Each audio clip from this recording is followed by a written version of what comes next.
جناب حضرت صاحب قبلہ عالم کیا کیا لفظ بولے جاتے ہیں اسٹیجوں کے اوپر، لیکن ان لفظوں کا وہ نشہ نہیں ملتا جو ماں کی زبان سے اوئے ببلو اور اوئے مٹھو میں رکھا ہوا ہے۔ ماں جب یہ کہہ کے پکارتی ہے تو لگتا ہے کہ سارا پیار سمٹ کے ماں کے لہجے میں آ گیا ہے، لفظ نہیں ہے، ماں کے منہ سے شہد ٹپک رہا ہے۔ ماں جب بولتی ہے تو اس کے لہجے میں جبریل بولتا ہے۔ ماں جب مسکراتی ہے تو لگتا ہے جنت کی ساری کلیاں کھل اٹھی ہیں۔ ماں جب پیار سے دیکھ رہی ہوتی ہے تو لگتا ہے عرش سے رحمتیں اتر رہی۔ اللہ نے ماں کے سینے کے اندر وہ محبت، وہ تڑپ رکھی ہے، وہ ایک کائنات رکھ دی ہے الفتوں کی، کہ جس کا نعم البدل کیا بدل بھی موجود نہیں۔ وہ پیار رکھ دیا، وہ درد رکھ دیا، وہ درک رکھ دیا، وہ الفت رکھ دی ماں کے سینے کے اندر۔ ایک شاعر ہوا تابش، اس نے ماں کے پیار کو کتنے خوبصورت پیرائی میں بیان کیا۔ ایک مدت سے میری ماں نہیں سوئی تابش، میں نے ایک بار کہا تھا مجھے رات کو ڈر لگتا ہے۔ ایک دن بچپن میں میرے منہ سے نکلا تھا امی مجھے رات کو سوتے ہوئے ڈر لگتا ہے۔ میں بوڑھا بھی ہو گیا ہوں، میری ماں اب بھی میرے بستر پہ پھونکے مارتی کہ میرے بیٹے کو رات کو ڈر نہ لگا۔ یہ ماں کے سینے کا پیار ہے، ماں کی الفت ہے، یہ ماں کی تڑپتی ہوئی ممتا ہے۔ اولاد کے لیے وہ دکھ بھی جھیلتی ہے، تکلیفیں بھی سہتی ہے۔ غریب مائیں لوگوں کے گھروں کے برتن بھی مانجنے پڑے تو اس سے بھی گریز نہیں کرتی۔ شہر میں آ کر پڑھنے والوں بھول گئے ہو کس کی ماں نے کتنا زیور بیچا ہے۔ اس لیے ماں کی کمی انسان بڑھاپے میں بھی محسوس کرتا ہے۔ کبھی ایسا نہیں ہو سکتا کہ انسان کہے کہ کوئی بات نہیں اب میں بڑا ہو گیا مجھے ماں کی کمی محسوس نہیں ہوتی۔ بوڑھا بھی ہو جائے انسان جو ہے وہ سب سے اونچے منصب پر بھی بیٹھ جائے، میں اور آپ کیا، میری اور آپ کی حیثیت اور اوقات ہی کیا، امام الانبیاء حضور ختم المرتبہ صلی اللہ علیہ وآلہ وسلم حجرہ نبوت سے نکلے اور جو ہی حضور نبی رحمت صلی اللہ علیہ وآلہ وسلم مصلی پر تشریف فرما ہوئے تو حضور کی اور دیکھ کر کے تمام صحابہ ادب سے کھڑے ہو گئے۔ جو ہی یہ امٹتا ہوا پیاز دیکھا تو حضور کی نظر پلٹ کے کئی سال پیچھے چلی گئی اور ابوا کی وادی میں اپنی ماں کی قبر پہ کھڑا ہوا اپنے آپ کو پاتے ہیں حضور۔ اور پھر ایک جملہ کہا الحاوی للفتاوی کے اندر امام سیوطی نے اس کو بڑی تفصیل سے لکھا ہے کہ چشمان رحمت سے آنسو ٹپکنے لگے اور حضور مصلی پہ کھڑے ہو گئے اور فرمایا لو ادرکت والدی او احدہما، کاش آج میرے ماں باپ زندہ ہوتے یا کم از کم میری ماں ہی زندہ ہوتی اور میں لوگوں کو نماز پڑھا رہا ہوتا وَأَقْرَأُ فِيهَا بِفَاتِحَةِ الْكِتَابِ، اور اس میں سورہ فاتحہ کی تلاوت چل رہی ہوتی۔ پھر میری ماں کو میرے ساتھ اچانک کوئی کام یاد آ جاتا، وہ دروازے پر آتی اور چلمن سرکاتی اور مجھے بیٹا کہہ کے آواز دیتی، فرمایا لوگوں نماز چھوڑ کے پہلے ماں کی بات سن لیتا۔ تو ماں کی کمی تو انسان زندگی کے آخری حصے میں بھی محسوس کرتا ہے۔ پھر اس سے بڑا منصب کس کا ہو سکتا ہے جو امام الانبیاء کا منصب ہے؟ اتنا بڑا اعزاز کس کا ہو سکتا ہے جو خاتم المرسلین کا اعزاز ہے، جو محبوب خدا ہے، کونین کے مالک ہیں، لیکن ماں کی کمی کو وہ بھی محسوس کرتے ہیں، ماں و شباب کے شمار میں ہے۔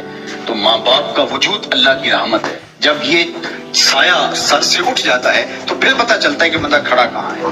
جب گھنے درخت کے سائے میں بیٹھا ہو اور وہ درخت ساری دھوپ اپنے پتوں میں جذب کر رہا ہوتا ہے اور نیچے بیٹھنے والے کو چھاؤں فراہم کر رہا ہوتا ہے، اور اسے نہیں پتا ہوتا کہ جو مجھے چھاؤں دے رہا ہے وہ خود کتنا جلس رہا، لیکن اچانک جب سایہ ہٹ جائے اور بندہ کڑی دھوپ میں آ جائے پھر اسے احساس ہوتا ہے کہ وہ سایہ کتنا غنیمت تھا۔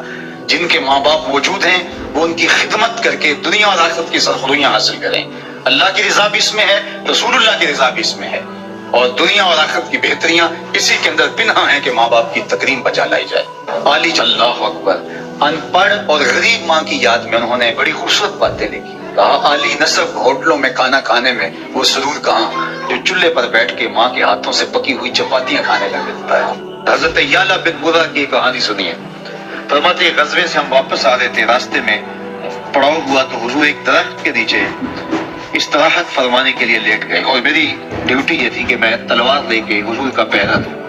میں کھڑا ہو گیا، باقی لوگ بھی سو گئے، تو میں نے ایک منظر دیکھا کہ دور صحرا میں ایک درخت تھا جو ہلنے لگا۔ تھوڑی دیر کے بعد وہ اپنی جڑوں سمیت باہر آیا اور اپنے آپ کو گھسیٹتا ہوا میرے برابر آ کے کھڑا نہیں ہو جاتا، تھوڑی دیر کے بعد وہ واپس وہاں جاتا اور جہاں سے اکھڑا تھا وہاں جا کے دوبارہ نصب ہو جاتا۔ میرے لیے بڑے اچنبے کی بات تھی، لیکن میرے پاس کوئی تھا ہی نہیں کہ جس سے میں بات کر سکوں۔ حضور تھے تو استراحت فرما رہے تھے اور میں حضور کے آرام میں خلل نہیں ڈالنا چاہتا تھا۔ خیر حضور بیدار ہوئے تو میں نے سلام عرض کرنے کے بعد جو پہلی بات کہی وہ یہی تھی، میں نے کہا حضور وہ جو سامنے درخت ہے تھوڑی دیر پہلے وہ اپنی جگہ سے اکھڑا تھا، شاخوں کے بل اپنے آپ کو گھسیٹتا ہوا یہاں پہنچا، پھر میرے برابر آ کے کھڑا ہو گیا، پھر تھوڑی دیر کے بعد واپس وہاں جا کے نصب ہو گیا۔ یہ جب کہانی سنائی تو میرے حضور نے تعجب نہیں کیا، اچھا کیسے ہوا، کیسے آیا، کتنا وقت لگا، کتنی دیر ہوئی، کوئی سوال نہیں کیا، بلکہ فرمایا ہاذہ شجرۃ استاذنت ربھا، فرمایا یا اللہ بن مرہ یہ درخت ہے، اس نے رب سے اجازت چاہی تھی کہ مالک تیرا محبوب نیڑے آیا ہے، سلام نہ کر رہا ہوں، فآذن لہا، اللہ نے اس کو اذن دے دیا تھا، یہ مجھے سلام کرنے کے لیے آیا تھا۔ درختوں کے کلیجے بھی تڑپتے ہیں کہ حضور کو سلام کیا جائے۔ وہ کہانی تو آپ نہیں بھول سکتے جب ایک عربی نے کہا کہ حضور میں آپ کو نبی تب مانوں گا اگر وہ درخت آپ کی نبوت کی گواہی دے گا، آپ اگر اس کو بلائیں گے تو میرے حضور فرماتے ہیں میں نے کیا بلانا، جا کے تو ہی کہہ دے مجھے اللہ کا رسول بلا رہا ہے۔ درخت اپنے آپ کو گھسیٹتا ہوا حضور علیہ السلام کی خدمت میں حاضر ہو جاتا ہے۔ درخت مان رہے ہیں، چاند کا کلیجہ شک ہو رہا ہے، پتھر کلمے بول رہے ہیں، حضور کے عشق میں کائنات کے ایک ایک ذرے کا دل دھڑک رہا ہے۔ وہ کیا کسی نے کہا تھا زمین جل رہی ہے، آسمان جل رہا ہے، محبت میں سارا جہاں جل رہا ہے۔ پوری کائنات حضور کی آتش محبت میں جل رہی ہے اور حضور کے وصل کے لیے تڑپ رہی ہے۔ درخت ہوں، پتھر ہوں، اشجار ہوں، وہ اونٹنی جس پہ حضور سوار ہوتے تھے، رتبہ نامی اونٹنی، آپ تاریخ پڑھیں حضور کے وصال کے بعد وہ چارہ نہیں کھاتی تھی، چارہ چھوڑ دیا تھا، رو رو کے نابینا ہو گئی وہ اونٹنی، اور صحابہ نے اس کی آنکھوں پہ پٹی باندھ دی تھی، اس نے رو رو کے جان دے دی۔ جب حضور چلے گئے ہیں تو ہم نے جی کے کیا لینا ہے۔ آپ نے محبت کی لوگ داستانیں سنی ہوں گی، محبوں نے محبوبوں کے لیے کیا کچھ کیا، نہریں کھودی، تکلیفیں سہی، اذیتوں سے گزرے، سولیوں پہ چڑھ گئے، لیکن آپ نے آج تک ایسا منظر نہیں دیکھا ہوگا کہ محبوب نے لب پھینکا ہو اور محب نے اپنے ہاتھوں پہ لے کے چہرے پہ مل لیا۔ محبوب کے وضو کے پانی کو زمین پہ نہیں گرنے دیتے۔ عروہ بن مسعود صلح حدیبیہ کے موقع پر واپس جب گیا تو اس نے قریش مکہ کو جا کے کہا میں تمہاری جانب سے سفیر بن کے بڑے بڑے بادشاہوں کے درباروں میں گیا ہوں، واللہ اصحاب محمد کو جو میں نے محمد صلی اللہ علیہ وسلم کی تعظیم کرتے ہوئے دیکھا، واللہ آج تک کسی بادشاہ کی بھی وہ تعظیم ہوتے ہوئے نہیں دیکھی، اور جو ان کا لعاب زمین پہ نہیں گرنے دیتے، ان کے وضو کا پانی نہیں زمین پہ گرنے دیتے، وہ ان کا خون کیسے گرنے دے۔ تو جنگ کا ارادہ ترک کر دو۔ تاریخ بتاتی ہے صلح حدیبیہ کے بعد سیدھا فتح مکہ ہوا ہے، قریش کے ساتھ پھر کوئی جنگ نہیں ہوئی، اس لیے کہ ان کے دلوں پر ایک رعب بیٹھ گیا تھا۔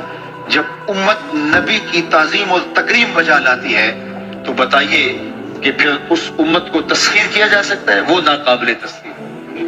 جب امت اپنے نبی کی تعظیم نہ کر سکے تو پھر اس کو جس طرح چاہو جو ہے وہ مسخر کر لو، وہ ایک بوسہ ہوتا ہے، اس کے علاوہ کچھ نہیں ہوتا۔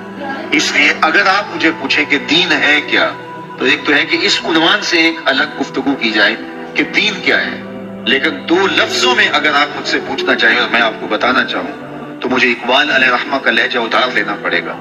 انہوں نے کہا دین سراپا سوختن اندر طلب، انتہائش عشق آغازش ادب۔ طلب محبوب میں تڑپنے کا نام دین ہے، جو ادب سے شروع ہوتا ہے عشق پہ ختم ہو جاتا ہے۔